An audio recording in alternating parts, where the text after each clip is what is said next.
Dalam sebuah cerita, tersebutlah sebuah kerajaan yang dipimpin oleh Raja Airlangga yang sangat adil bernama Kerajaan Daha. Pada suatu pagi saat kabut masih tebal, raja setengah tua itu keluar dari istana. Rambutnya mulai memutih dan jenggotnya panjang. Meskipun sudah kelihatan tua, tetapi beliau masih kelihatan perkasa. Raja Airlangga terkenal sebagai raja yang bijaksana. Tidak hanya di negerinya Daha, daerah kekuasaannya sangat luas dan semuanya dapat diawasi dengan baik. Para patih setiap minggu pergi ke desa mengiringinya meninjau desa-desa. Ada kerjasama yang baik antara rakyat, para patih, dan pihak kerajaan, terutama Raja Airlangga. Rakyat Daha adalah penganut agama Hindu yang kuat. Mereka selalu mengadakan berbagai upacara keagamaan. Di samping itu, setiap hari mereka juga rajin pergi ke pura menghadap Sang Hyang Widiwasa. Mereka percaya bahwa ketentraman dan kedamaian yang mereka rasakan selama ini adalah rahmat dan berkah dari Sang Hyang Dhanendra, dewa kekayaan. Perbedaan antara kasta, baik kasta Sudra, Waisya, Satria maupun kasta Brahmana, bukan penghalang bagi rakyat Daha untuk saling menghormati. Mereka tahu menempatkan diri, masing-masing berada dalam lapisan masyarakat. Semua berjalan seperti apa adanya, sesuai dengan aturan, tanpa pernah ada perselisihan dan pertengkaran. Saat matahari sudah menampakkan wajahnya dan cuaca sangat cerah, kedua putra mahkota Jayabaya dan Jayasabha sudah siap di halaman istana dengan kuda masing-masing. Kedua putra raja itu seperti pinang di belah dua, gagah dan perkasa bagai sang surya. Raja Airlangga dengan mahkota di kepala dan berkain bercorak parada warna emas, raja duduk gagah di atas kuda. Para hulu balang, Ken Demung, Ken Tumenggung, dan Ken Patih semua siap mengiringi perjalanan resmi. Para hulu balang istana sudah berbaris mengiringi perjalanan Raja Airlangga. Ketika gerbang istana dibuka, suara genderang, gamelan, dan gong bersahutan merestui keberangkatan sang raja. Kerajaan Daha sudah cukup jauh mereka tinggalkan. Raja itu berhenti sejenak, memandang ke belakang, menatap kerajaannya dari jauh. Betapa indahnya kerajaan kita, anakku. Lihatlah, tangga kerajaan yang 44 itu seperti ular, melingkar menuju pintu kerajaan. Iya, betul sekali, Ayah. Memang sangat indah kerajaan kita ini. Betapa kukuhnya kerajaan itu, tinggi seperti di awan. Kerajaan Daha memang terletak di atas bukit, tinggi menjulang. Tangga menuju kerajaan meliak-liuk sampai di gerbang kerajaan, dan di kiri kanan berhiaskan aneka bunga. Rombongan terus berjalan menyusuri hari yang mulai gelap. Kedamaian dan rasa syukur tersimpan jauh di dalam lubuk hati mereka. Desa Jirah yang dikunjungi rombongan Raja Airlangga memang cukup jauh dari Daha, tetapi desa itu masih mendapat perhatian dari kerajaan. Desa ini pun terkenal sebagai desa yang sangat subur. Tanahnya bagus untuk ditanami padi. Di ujung desa itu ada sebuah rumah yang agak terpencil, jauh dari para tetangga. Pondok itu dikelilingi hutan jati, sehingga di sekelilingnya kelihatan gelap meskipun pada siang hari. Di tengah hutan itu tinggal sebuah keluarga yang hanya dihuni oleh seorang janda, yaitu Kirangda, dan anak gadisnya Ratna Manggali. Kirangda oleh penduduk setempat dijuluki sebagai calon arang. Tidak terlalu aneh kalau penduduk sekitar tempat itu takut bertandang ke rumah Kirangda karena wanita itu tidak ramah penampilannya. Ia selalu mencurigai setiap tamu dan tetangga yang mendekat. Ketidakramahan Kirangda saat terlihat dari raut wajahnya yang sinis. Wanita tua itu badannya mulai bongkok dan pakaiannya lusuh.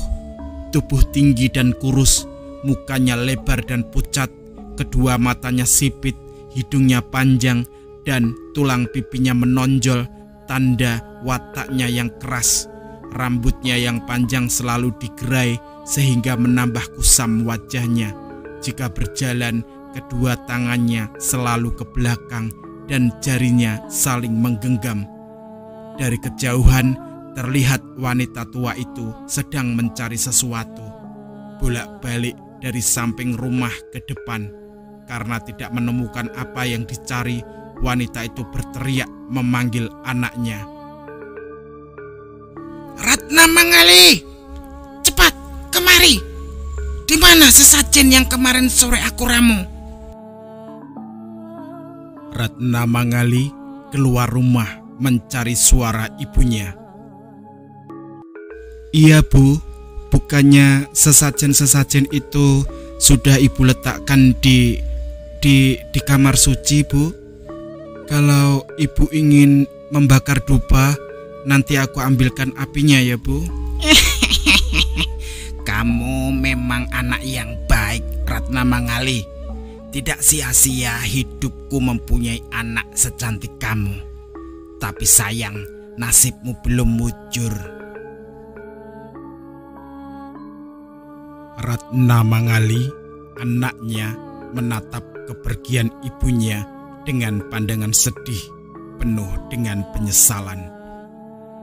Gadis yang dipanggil Ratna Manggali itu masih remaja, umurnya 17 tahun, dan wajahnya sangat cantik, jauh berbeda dengan ibunya. Ratna Manggali dan Kirangda memang anak beranak yang hidupnya terasing. Hanya mereka berdua.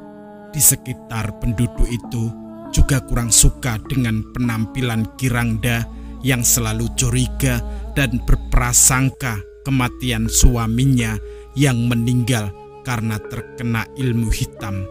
Kirangda menuntut ilmu sesat kepada Hyang Bagawati, Dewi Durga, Dewi Kesesatan. Ada dendam bergelora di dadanya. Dia tidak tahu kepada siapa dendam itu harus dilampiaskan karena pembunuh suaminya tidak pernah dapat dilacak. Sejak dendam kesumat terus menghantui Kirangda, Ratna Manggali, anaknya lah yang menanggung derita karena mereka jadi terasing. Gadis remaja itu sangat kesepian dan menderita. Masa remajanya yang penuh keceriaan lenyap, hilang, dan terbang dari waktu ke waktu. Banyak pemuda kampung yang mencintainya, tapi takut mendekati Ratna Manggali karena takut terkena sihir ibunya. Wanita tua itu sebenarnya menyadari kesalahannya, tetapi dia tidak peduli. Kadang-kadang kalau hatinya sedang baik, ia memanggil anaknya Ratna Manggali dan mengajaknya bercakap-cakap tentang masa depannya. Ibu sebenarnya turut prihatin akan nasibmu, Ratna Manggali. Tapi kenapa tak seorang pemuda pun yang berani mendekatimu? Kalau begini terus, kapan jodohmu akan tiba? Ratna Manggali tidak tega kalau melihat ibunya bersedih. Ia akan menghibur ibunya dengan kata-kata manis, seolah-olah dia tidak menderita dengan keadaannya. Untuk menghilangkan rasa sepi, Ratna Manggali memelihara seekor anjing. Anjing itulah sahabatnya sehari-hari. "Kaulah teman sejatiku, Warde," kata Ratna Manggali kepada anjing kesayangannya.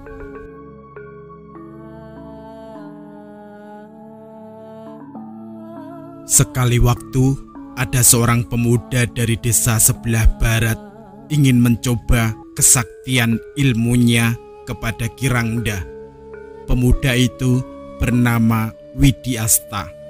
Ia penganut ilmu dari aliran hitam yang ingin mengadu kekuatan kepada Kirangda. Untuk itu, ia sengaja mendekati Ratna Manggali terlebih dahulu. Sudah beberapa kali ia mengintip gadis itu sedang mencuci. Akhirnya, pada suatu siang, ia mencegat Ratna Manggali ketika pulang dari sungai.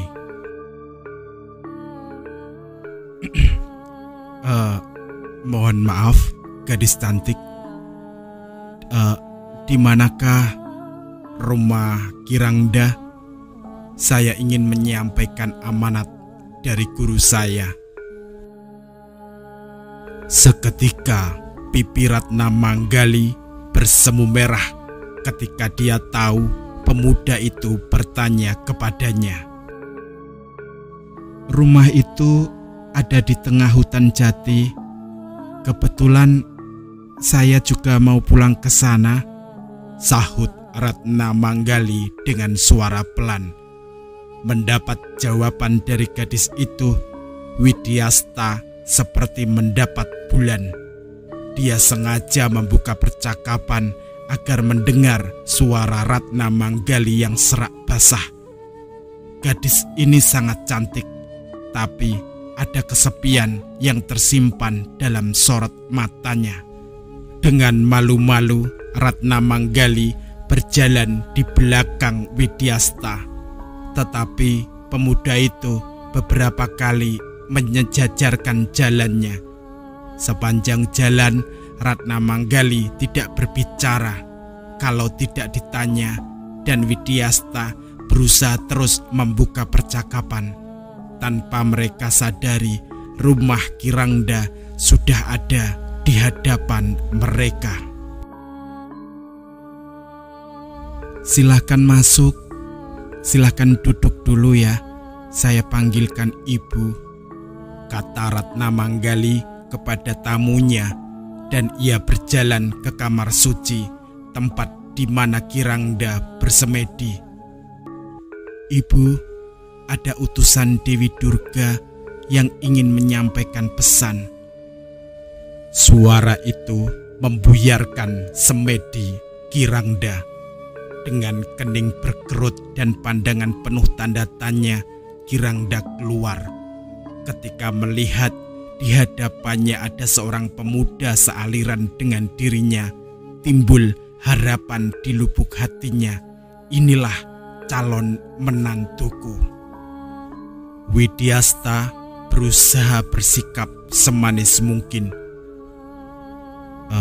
"Dewi menyampaikan jimat ini untuk ibu," kata Widyasta sambil menyerahkan benda segi empat panjang yang dibungkus dengan kain putih.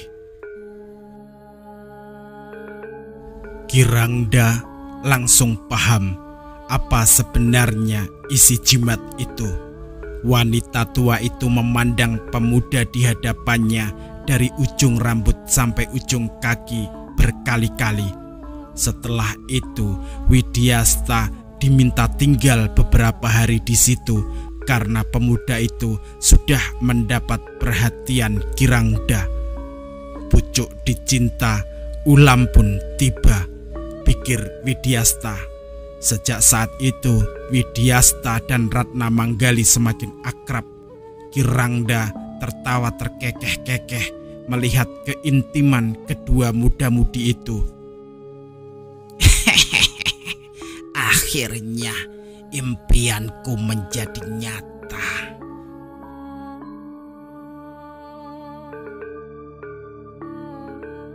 Suatu hari, ada berita baru di antara pemuda penduduk Jirah. Bro, aku dengar Ratna Manggali akan kawin dengan Widyasta ya? Itu pemuda yang sering menggoda anak gadis kampung ini, kata Oka kepada kedua pemuda di sampingnya. Pemuda-pemuda kampung di desa Girah itu akhir-akhir ini memang sering memperhatikan pemuda yang tinggal di rumah Kirangda. Waduh, kurang ajar sekali. Rambut Ratna Manggali yang begitu lebat dan hitam dielus-elus sama pemuda kotor itu. Lebih baik kan saya daripada dia. Lihat nih, orang yang paling ganteng di desa Girah. Harus diberi pelajaran si brengsek itu. Tak sopan dia. Ayo kita gagalkan perkawinan ini. Para pemuda kampung itu tidak suka dengan hubungan Ratna Manggali dan Widyasta karena mereka takut perkawinan itu akan menurunkan anak yang jahat seperti Kirangda, si calon arang, dan Widyasta, calon menantunya. Mereka ingin Ratna Manggali mendapatkan suami seorang pemuda yang baik, bukan dari aliran sesat. Ayo, kita panggil teman-teman kita yang lain. Kita tunggu Widyasta di pasar. Para pemuda semakin bersemangat. Pasar yang dituju para pemuda itu letaknya di tengah kampung. Tempat itu sangat ramai karena dibuka hanya pada hari-hari tertentu saja. Tidak lama kemudian, anak-anak muda itu sudah bergerombol di sebuah warung di pasar. Dugaan mereka tidak salah.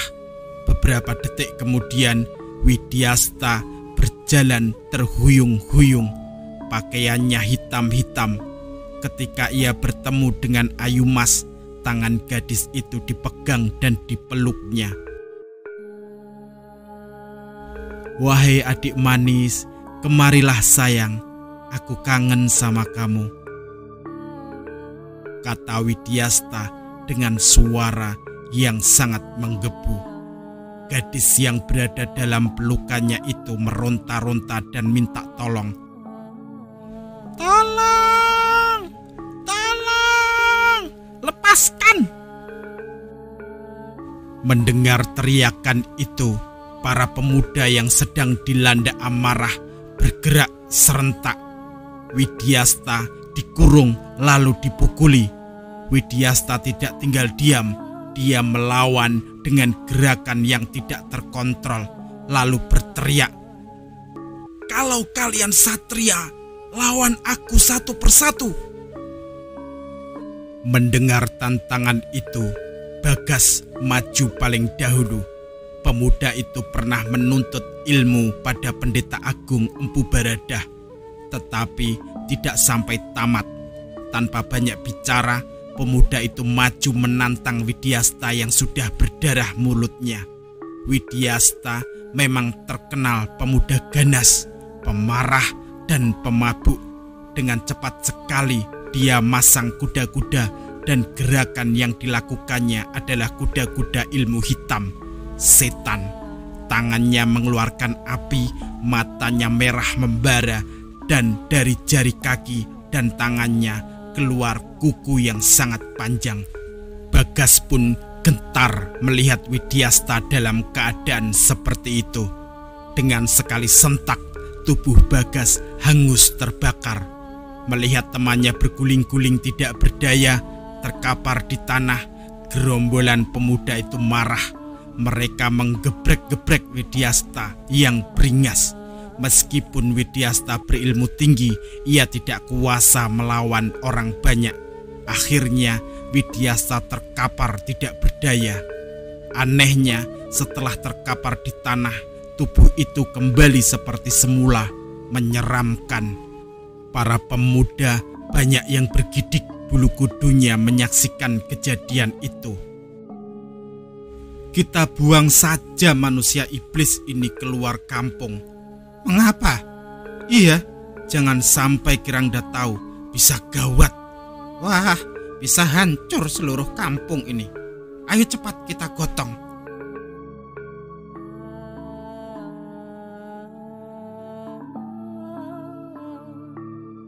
Setelah beberapa hari, berita perkelahian itu akhirnya sampai juga ke telinga Kirangda. Berita itu diperoleh Kirangda dari murid-muridnya. Kirangda sebenarnya banyak mempunyai murid yang belajar ilmu hitam. Muridnya tidak hanya datang dari desa Jirah, tetapi juga dari kampung-kampung lain. Dia menggeram ketika tahu Widyasta telah diusir dari desa Jirah. Awas, tunggu pembalasanku. Tidak tahu diri, rasakan ganasnya ilmuku. Rasakan dendam calon arang. Lalu dia bersujud di bawah patung sesembahannya di kamar suci, memohon restu kepada Dewi Durga. Sabar Bu, Ibu jangan mengeluarkan ilmu sihir itu. Habislah kampung ini kalau Ibu marah. Tahan Bu. Ratna Manggali sebenarnya tahu bahwa ia tidak dapat menahan kemarahan ibunya lagi. Dia serba salah. Ratna Manggali sebenarnya tidak menyalahi pemuda kampung yang marah kepada Widyasta, karena pemuda itu memang brengsek. Secara diam-diam, Ratna Manggali sering mengikuti pacarnya kalau keluar rumah. Dia mengintip semua kelakuan calon suaminya itu, tetapi dia takut mengecewakan ibunya. Di samping itu, tidak ada pemuda lain yang mau dengan dirinya, anak si tukang sihir. Sebab itulah dengan hati berat diterimanya kehadiran Widyasta sebagai pendamping. Sekali lagi, Ratna Manggali berusaha mencegah ibunya membakar jimat itu. Ketika meredam kemarahan ibunya, ia bahkan terpelanting dan sarung yang dipakainya terlepas. Kirangda yang sudah berwujud calon arang semakin matanya melotot. Ratna Manggali akhirnya hanya dapat menangis. Dalam matanya yang bening terbayang korban berjatuhan, bergelimpangan tanpa daya. Jangan lakukan itu Ratna lagi, Manggali dengan suara putus asa karena ia tidak juga dapat menahan amarah ibunya. Ratna Manggali tahu betapa jahatnya jimat itu jika dibakar di atas dupa. Jeritan anaknya yang sudah tidak terdengar lagi oleh Kirangda, nenek yang sudah menjadi calon arang. Ia ingin meledakkan seluruh dendamnya pada penduduk Daha saat itu juga.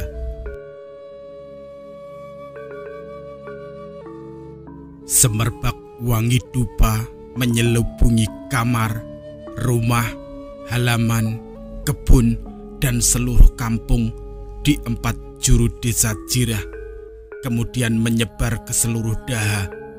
Perlahan-lahan tubuh manusia Kirangda wujudnya berubah menjadi calon arang. Mukanya yang buruk semakin bertambah menyeramkan. Matanya besar dan merah, melotot. Biji matanya hampir keluar. Sinar matanya panas.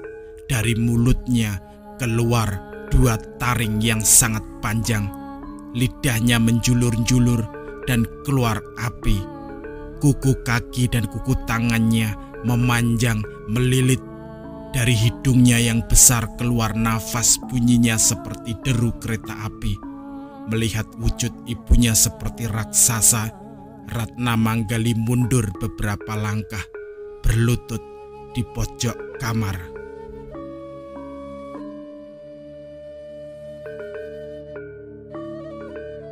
Sementara itu, di Daha, hari masih petang ketika Ken Demung dan Ken Tumenggung dengan tergopoh-gopoh masuk ke dalam istana menghadap Raja Airlangga. Tuanku, bagi buta, hamba menerima laporan desa Jirah yang kemarin kita kunjungi itu sekarang diserang wabah. Raja mengerutkan dahi sambil memiringkan kepalanya. Apa aku tidak bermimpi, Gendemung?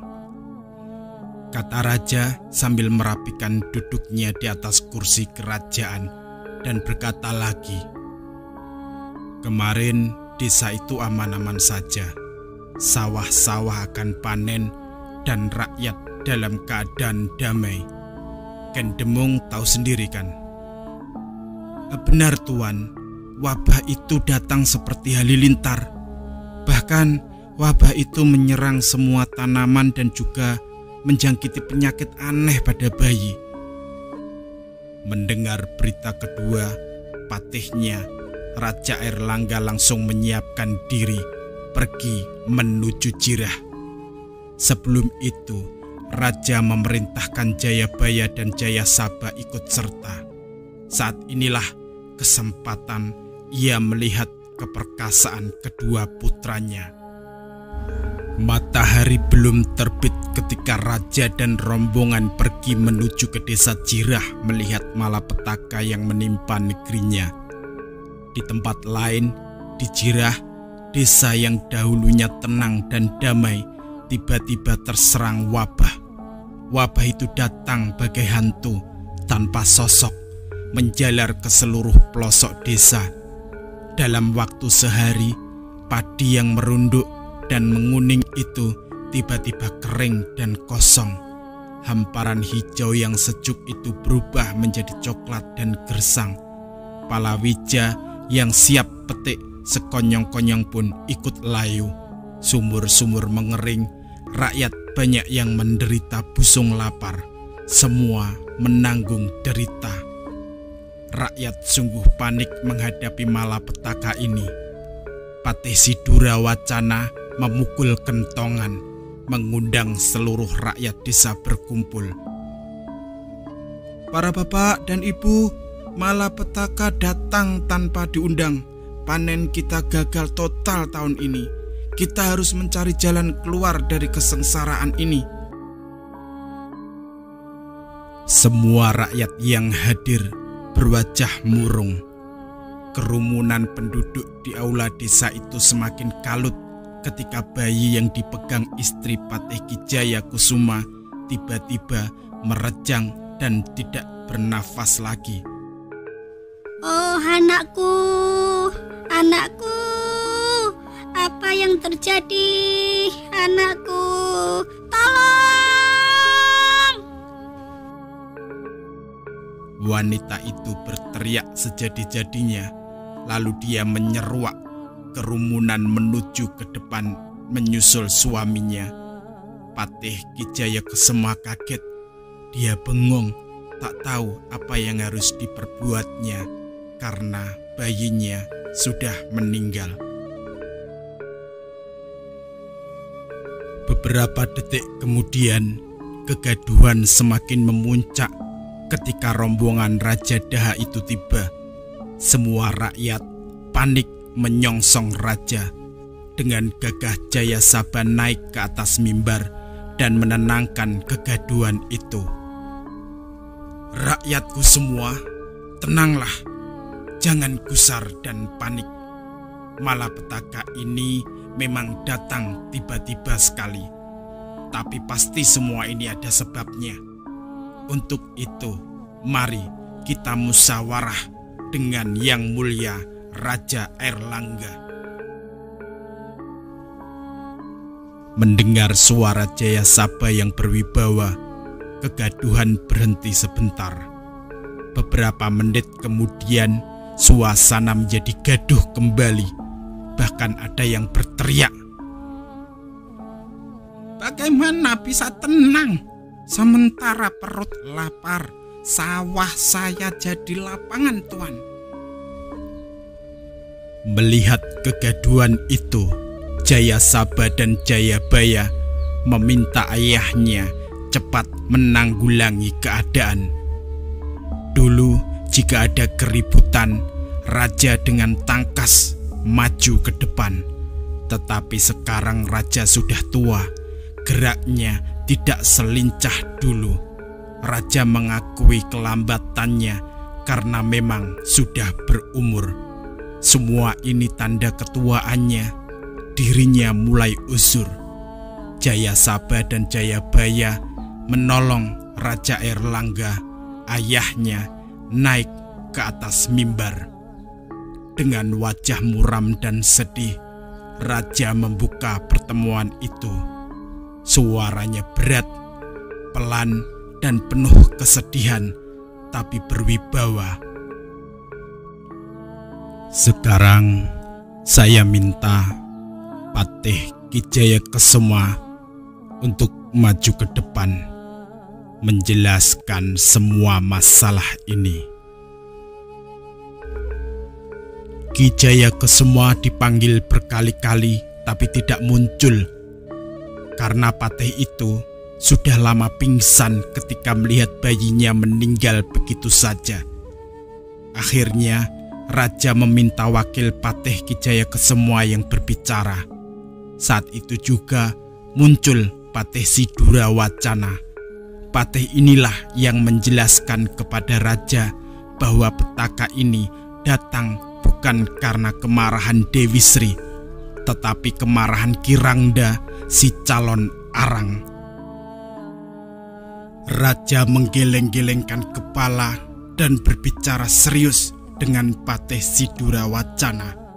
Kemudian raja mengajak pula beberapa wakil rakyat bekerja sama mengatasi masalah ini. Oleh sebab itu, musyawarah pun diadakan di dalam ruangan lain dan semua rakyat diminta untuk bubar.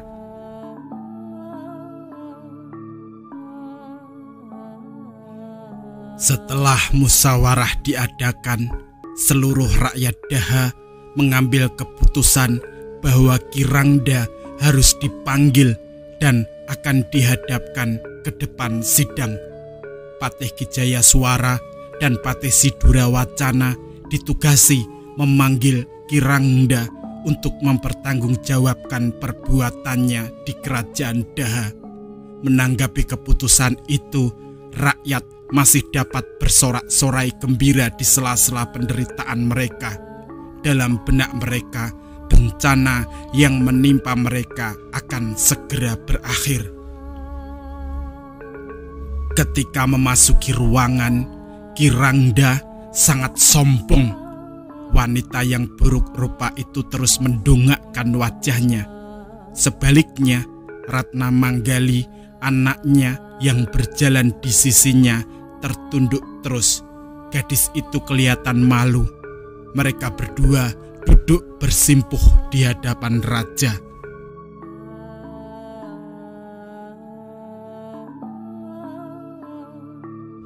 Kirangda, mengapa Anda berbuat keji? Rela membuat rakyatku menderita seperti sekarang. Ilmu hitam dapat saja Anda miliki, Kirangda, tetapi jangan sampai Anda gunakan untuk membunuh seluruh rakyatku.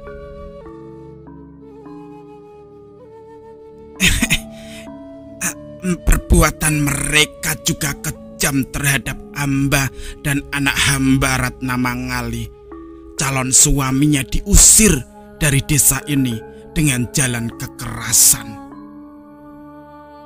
Raja memanggil seorang pemuda dari desa Jirah untuk membuktikan kebenaran perkataan Kirangda. Seseorang penduduk menghadap dan menceritakan apa yang pernah terjadi. Kirangda dengan kasar membantah laporan itu. Bohong, Widyasta pemuda yang baik. Dia tidak akan mengganggu gadis-gadis desa karena dia sudah mempunyai Ratna Manggali. Dasar pemuda biadab. Kamu iri hati tidak dapat mendekati anak saya. Akan saya santet kamu kalau berani. Untuk membenarkan berita ini, raja akhirnya menanyakan langsung pada Ratna Manggali yang selama ini hanya duduk berdiam diri. Jayabaya sempat tertegun melihat gadis cantik anak Rangda memperhatikan gadis itu dengan pandangan penuh kagum. Ratna Manggali sempat melirik pandangan pangeran itu. Di luar dugaan, Ratna Manggali justru membenarkan tuduhan bahwa Widyasta, calon suaminya itu, memang sering mengganggu para gadis. Betapa kecewanya Ki Rangda. Dengan penuh emosi dipandangnya penduduk pemuda itu. Tiba-tiba seluruh tubuh pemuda itu memerah dan berguling-guling di tanah. Semua terkejut, terutama Raja Airlangga. Kemudian dengan kasar Ki Rangda menyeret Ratna Manggali meninggalkan kerajaan Daha. Sepanjang jalan menuruni tangga, Ki Rangda mengeluarkan sumpah serapah dan ancaman yang mengerikan. Menghadapi peristiwa ini, Raja Airlangga termenung. Rupanya benar orang tua itu memiliki ilmu hitam yang sangat ganas.